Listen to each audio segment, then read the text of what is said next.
Now we jump to Article 19. For the purpose of this article, when you read it, I would like you to emphasize on the marginal note of the Article 19. Now it says protection of certain rights. So the question is whether these rights are already available to the citizens, or the Constitution has created these rights, or the Constitution is providing for these rights. So if you read the marginal note that protection of certain rights, it means that the rights were already existing and it is the protection which Article 19 is guaranteeing. Secondly, I would like you to take note of the word reasonable restrictions. Now, reasonable restrictions are the grounds on which the exercise of freedom of speech and expression or other freedoms can be restricted. Specifically for the purpose of speech and expression, this exercise can be restricted by reasons based on the interest of sovereignty and integrity of India. Now, this ground was not available in the original constitution. So, this was added in 1963. Why was it added in 1963? So, the fact is, secessionist movements taking place in southern parts of the country, which gave the reason to the parliament to amend the article and then add the grounds of sovereignty and integrity of India. Now, the third aspect which I would like you to note is to find the word in the interest of general public or public interest in clause 2. Find the same in clause 3. Find the same in clause 4. So you will not find the word in the interest of general public till clause 4, but you will find the words in 5 and 6. The point I am trying to make is that the word in the interest of general public was known to the drafters of the constitution, but still they inserted it in 5 and 6 and not in 2 or 3 or 4.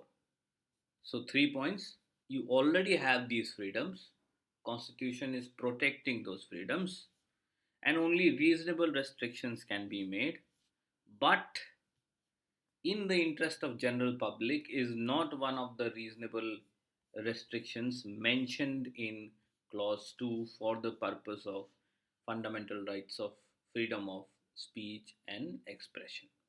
So for the purpose of article 19, I have divided into three main areas of discussion in order to cover your syllabus and also to give some additional information regarding the article 19. Okay, so I am specifically dealing with freedom of speech and expression under article 19(1)(a). So the first question is whether freedom of press is mentioned in article 19(1)(a). The answer is no, but we are reading freedom of press included in freedom of speech and expression.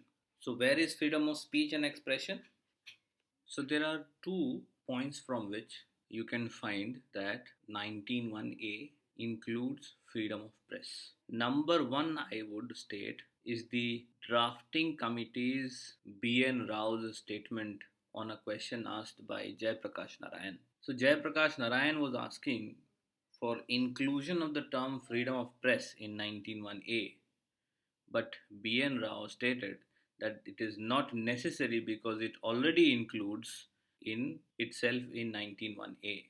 Now the judicial recognition of this fact takes place in Express newspaper case, in which it is expressly stated that freedom of speech and expression includes freedom of press. But before discussing any further about 19(1)(a), I would like to take you to the decisions of 1950. So the very first decisions in the case of 19(1)(a), that is Ramesh Thapar and Brij Bhushan case. So the judge Patanjali Shastri in these two cases stated that the freedom of expression under 19(1)(a) includes freedom of propagation of ideas. So freedom of dissemination or propagation of ideas. Now this propagation can only be done by circulation of those ideas. So freedom of speech and expression includes freedom of circulation also. Further, circulation and publication are related rights. Therefore, freedom of speech and expression will also include freedom of publication. Now, this fact was later on used by Justice Bhagwati, who was the judge in the case of Express newspaper case. So, I will take you to that paragraph where Justice Bhagwati has then reiterated what was stated in the Ramesh Thapar case delivered by Patanjali Shastri. So, in paragraph 16 of the Bennett Coleman's case, so we are in Bennett Coleman's case, it says that this court held that the freedom of speech and expression includes within its scope the freedom of press. So, this was Express newspaper case which judicially recognized that 191A includes freedom of press. Now, two decisions which are Ramesh Thapar of 1950 and Brij Bhushan of 1950, we find Justice Patanjali Shastri. Then he says that no doubt that the freedom of speech and expression includes freedom of propagation of ideas, and that freedom is ensured by freedom of circulation, and liberty of circulation is an essential to that freedom as liberty of publication. So, propagation, circulation, and publication. So, these three are important parts of freedom of speech and expression. Further, in Brij Bhushan case, again Justice Patanjali Shastri, he is saying that every free man has an undoubted right to lay what sentiment he pleases before the public. To forbid this is to destroy the freedom of press. So it is the freedom of every man which is then transformed into freedom of press. That is why Justice Bhagwati, as I told you in Express newspaper case, he is saying that freedom of speech and expression includes propagation, circulation, and the liberty of press is an essential part of the right of freedom of speech and expression, and that liberty of press consists in allowing no previous restraint upon publication. So, circulation, propagation, and publication.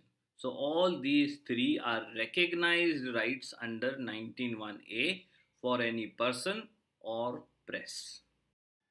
In the Bennett Coleman case, the fact was that newsprint was an import commodity, and due to the scarcity of newsprint on which newspaper is actually printed, the government controlled it under the Essential Commodities Act and therefore restricted the use of newsprint by newspaper agencies by fixing the limit of the number of pages a newspaper shall contain. So they fixed the number of pages as 10. So any newspaper, big or small, shall not exceed 10 pages for a particular newspaper. So, two or three issues are involved in this case. Number one is whether companies are having the fundamental right under 191A, whether fundamental right of speech and expression is available to companies also, or it is only available to citizens. So if you read 191A, then it is only available with citizens. And we have certain cases in company law, such as State Trading Corporation case, in which it was clearly stated that companies are not citizens. But the court in this case gave two different substantial reasons in order to state the fact that newspaper agencies can file for the protection of freedom of press under 191A. Number one, they gave the example of Ramesh Thapar, Brij Bhushan cases and also Express newspaper case, in which the editors, the publishers, the shareholders were filing these cases. And the court have accepted that these editors, these publishers, these shareholders are having the right under the 191A article. They say that it is these shareholders, publishers, and editors who are exercising their right under 191A through the medium of press. So remember that medium is press, but the right which is protected is 191A of an individual. So the medium is a press or a newspaper, but the right is actually 191A. And somehow we have clearly seen here that 191A also includes the freedom of press. Now, why freedom of press? Because press was the only medium of expression in those times. Second point, they also refer to R.C. Cooper case. This is popularly known as the bank nationalization case. Now, R.C. Cooper lays down a test. It says, when by a law the fundamental rights of a citizens is also affected together with the effect on the companies. For example, a law, if it regulates a company and the fundamental rights of an individual is also affected, then just because he is a member of a company, the shareholder, the editor or publisher will not be losing their right under 191A. Now please see what the court says in this. It says, a measure executive or legislative may impair rights of the company alone and not of its shareholders. It may impair the rights of the shareholders and not of the company. It may impair the rights of the shareholders as well as the company. So, this fact you have to remember. So, jurisdiction of the court to grant relief cannot be denied when by state action the rights of individual shareholders are impaired if that action impairs the right of the company as well. The test in determining whether the shareholder's right is impaired is not formal, it is essentially qualitative. Therefore, if the state action impairs the rights of the shareholders as well as of the company, the court will not, concentrating merely upon the technical operation of the action, deny itself jurisdiction to grant relief. So, only because you are a member of a company does not debar you from exercising the right under 191A. So, by this logic, a editor or a shareholder or a publisher of a newspaper can claim his right under 191A because it is they who are speaking through their newspapers. Now, the second was that in Express newspapers case, the law which was brought was for the improvement of the conditions of the journalists or workers in the press. So the object of the law was good. The object was for the betterment of the conditions of service. So in the Express newspaper case, they referred to one test which is the object test to find whether the restrictions imposed are reasonable or not. Remember that this object test is the test of reasonableness to validate the restrictions, to validate the law which has been passed by the state to restrict the exercise of 191A. So, A.K. Gopalan gave the test of object.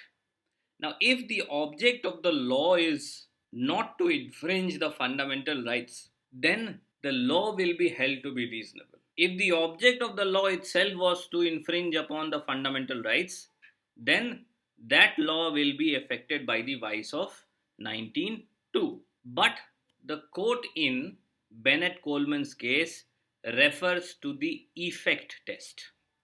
The effect test is provided again in R.C. Cooper's case. So, this is again the bank nationalization case. The effect test then is further deliberated in Maneka Gandhi's case, which we will discuss later.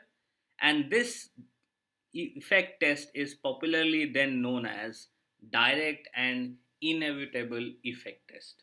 What is this test? So, it is not the object of the legislation which has to be seen.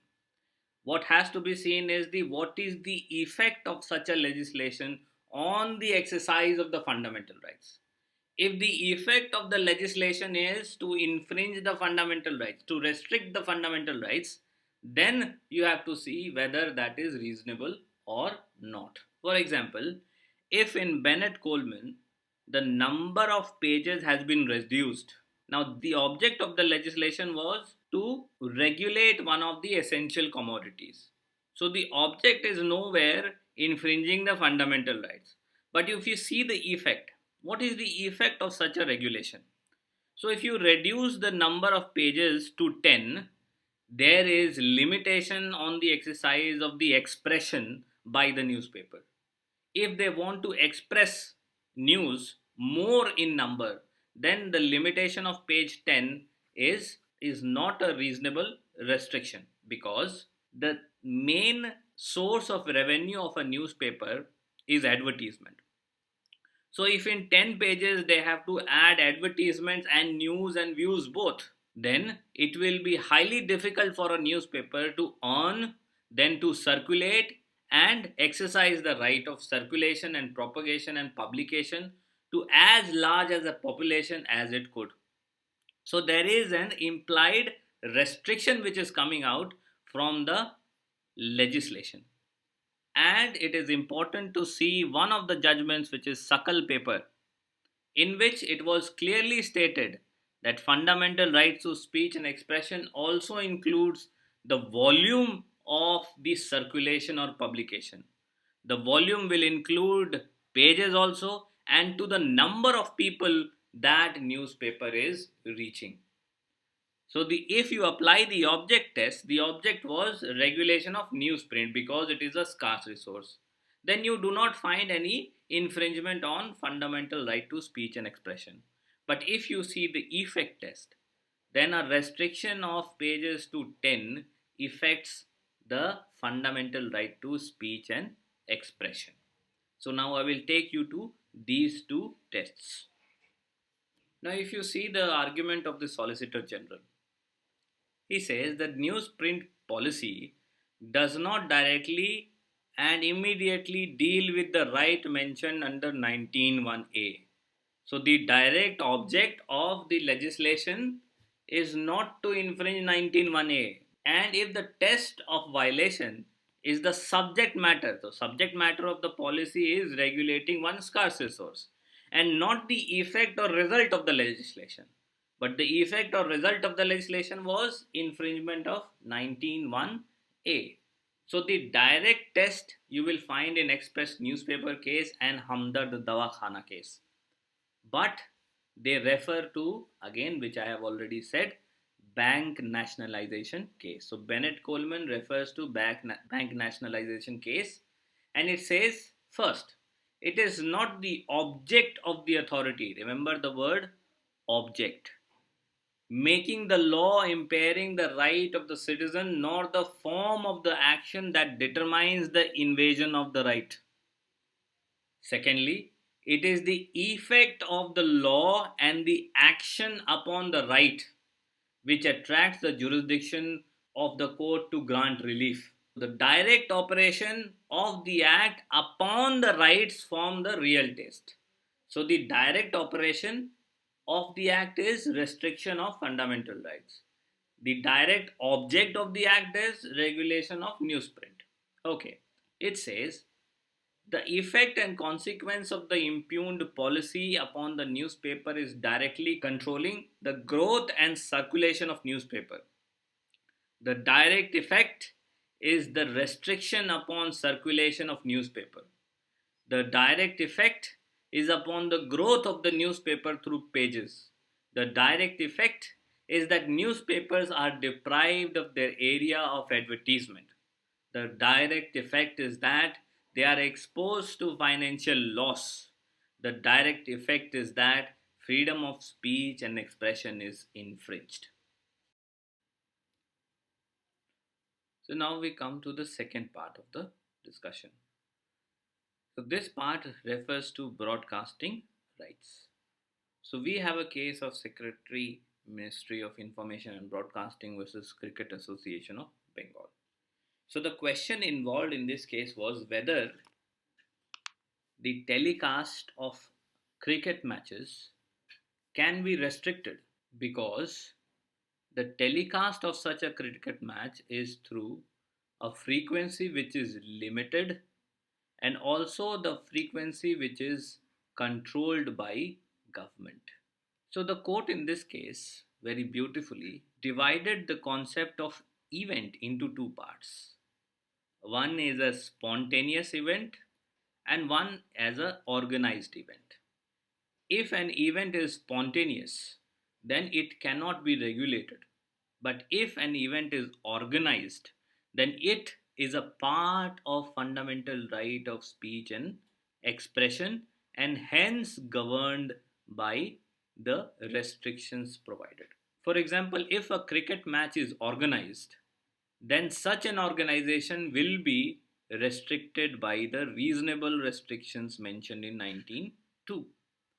Further, if the organized event is to be telecasted, such a telecast can also be restricted under 19.2, because a telecast or a broadcast is a communication.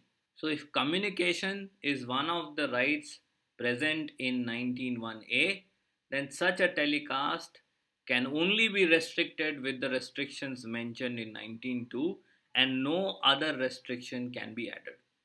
But this is a case in which you will find there is a concept of inbuilt restrictions which will also apply to fundamental right of speech and expression. In this case, some important statements are made. Number one, under 19.1a, a citizen has a right to acquire information, and he also has a right to disseminate that information. He has a right of self expression and also of circulation of those ideas. Third, speech and expression is a vehicle of political ideas, and this discourse is necessary for a liberal democracy. Now, mainly, right to communicate includes right to communicate through any media, print or electronic. Now, remember when we discussed the Bennett Coleman case, we have included freedom of press as freedom of speech and expression. Now, press is a medium of expression. Now, right to communicate includes right to communicate through any media, print or electronic. This becomes important when we discuss the Anuradha Bhasin case and justify the restrictions on the basis of proportionality, because here the medium which is internet, and in Anuradha Bhasin's case it has been held that access to internet is not a fundamental right. So somehow the decision of Ministry of Information Broadcasting versus Cricket Association of Bengal, which stated clearly that the right to communicate includes the right to communicate through any media, print or electronic, it would mean that internet would become that particular medium through which the fundamental rights is exercised. Secondly, if you see again the object and the effect test which we discussed, if the effect test was clearly applied, then if the access of internet is stopped, the effect is the infringement of fundamental right of speech and expression. This may be one of the reasons that they did not use, even though they did mention, but they did not use the effect test or the direct or inevitable test under this judgment. So we'll come to this judgment in the next part of the lecture. Now let us see what the judges have said in this particular case. So as I have told you, I will tell you the important statements which are made in this case. So the first statement, telecasting is a system of communication, and we have already seen that communication is a right protected under 19.1a, either audio or visual or both.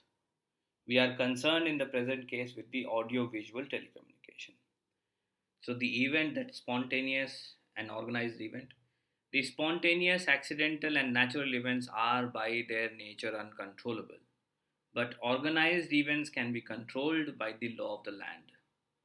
In our country, since the organization of an event is an aspect of fundamental right to speech and expression protected under 19(1)(a), a law can be made to control such organization of events with the restrictions mentioned in 19(2). Further, there cannot, however, be restrictions on grounds not permitted by 19(2).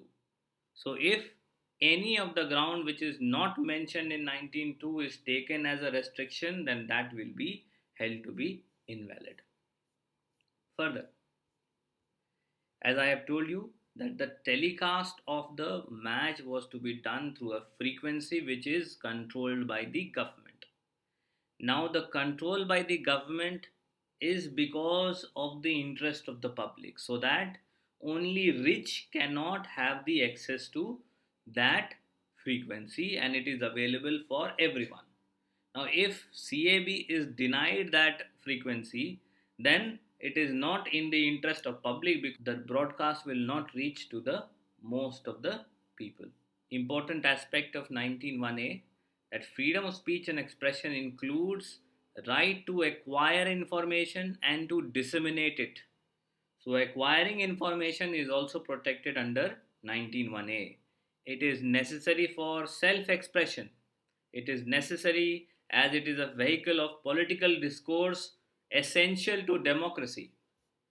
Further, one point which is important for critically analyzing the Anuradha Bhasin case. The right to communicate therefore includes the right to communicate through any media that is available, whether print or electronic or audio visual, such as advertisement, movie, article, speech, etc.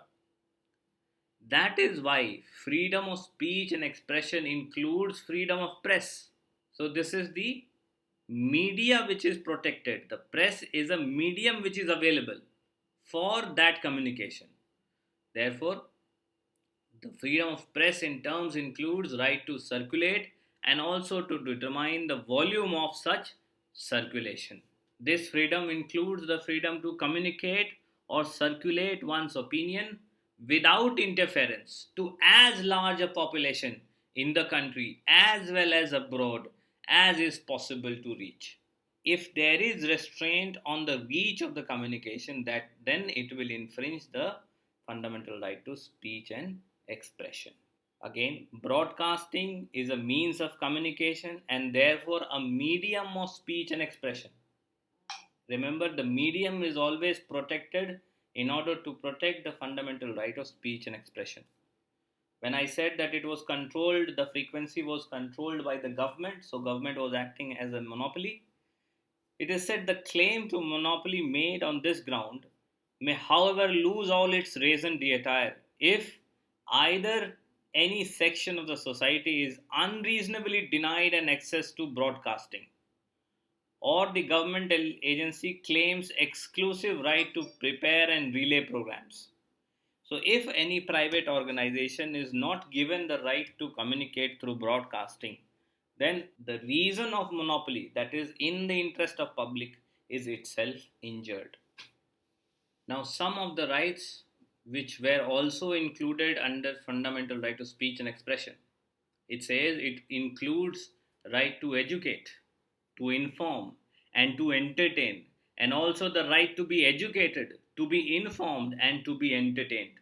So, the fundamental right to freedom of speech and expression also includes to educate and to be educated, to inform and to be informed, to entertain and to be entertained.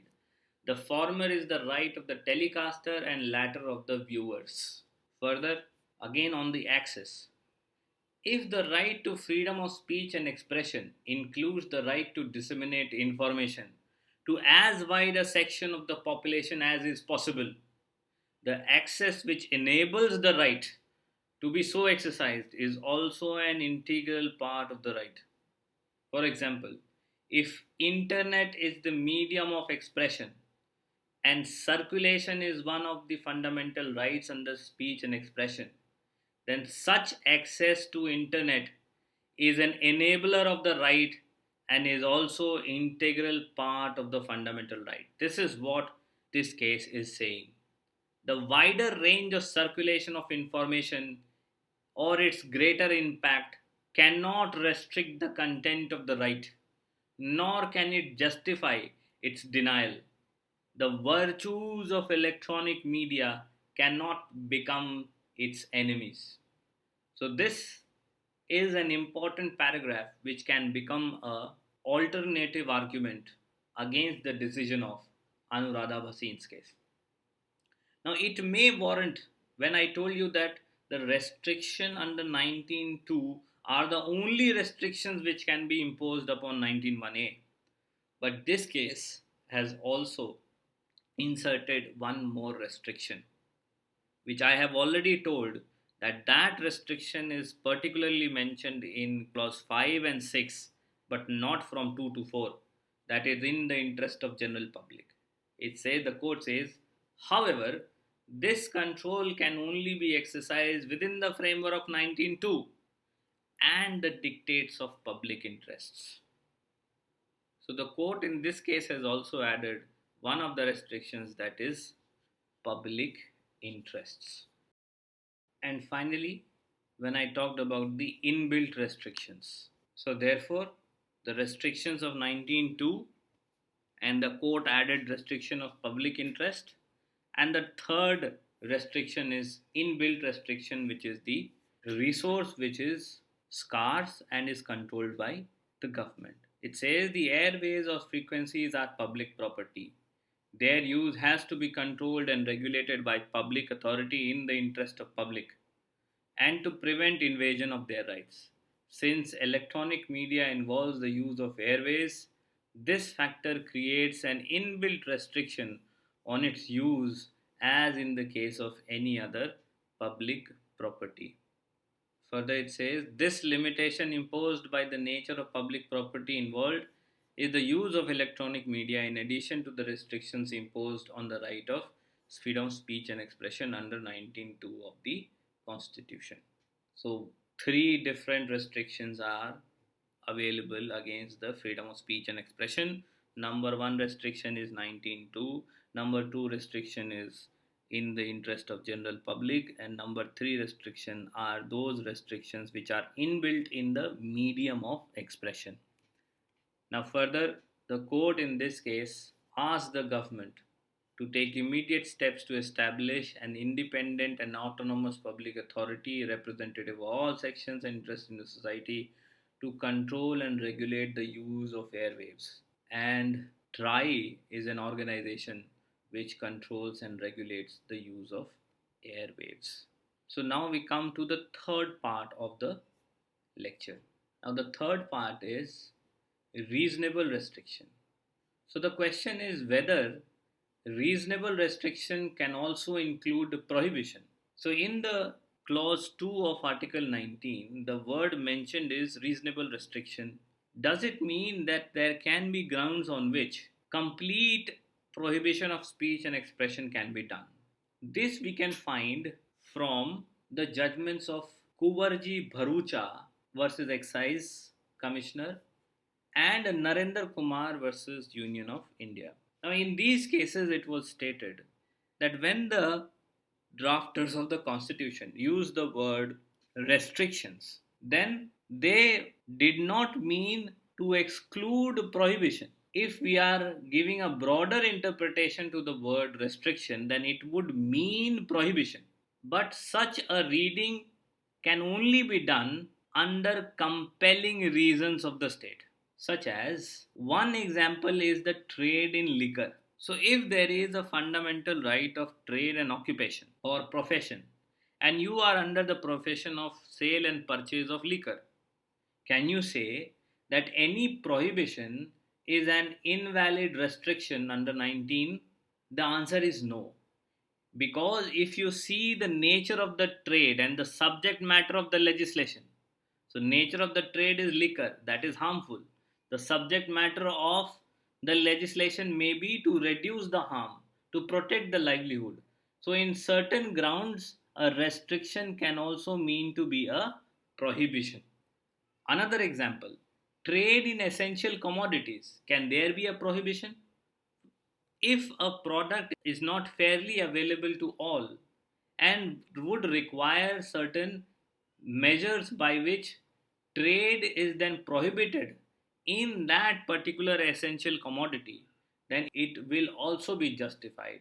And such a justification can be found in Narendra Kumar versus Union of India. The argument was that nowhere in any of the cases prohibition was the subject of challenge. It was a challenge that whether the prohibition is reasonable or not. The question was not whether prohibition is valid or not, but whether the prohibition is reasonable. So, prohibition can be one of the modes of restriction. Further, in the administrative law lectures, we have discussed the topic of proportionality. Now, this topic of proportionality overlaps between administrative law and constitutional law, and this will come within the decisions of Justice K.S. Puttaswamy in the rights of privacy. But we will discuss the Anuradha Bhasin case next because proportionality has been taken as a ground to test the reasonableness of restrictions under 19.2 as well. So, proportionality in the case of administrative actions and proportionality in the case of reasonable restrictions. So, this will take us to the Anuradha Bhasin case in the next video.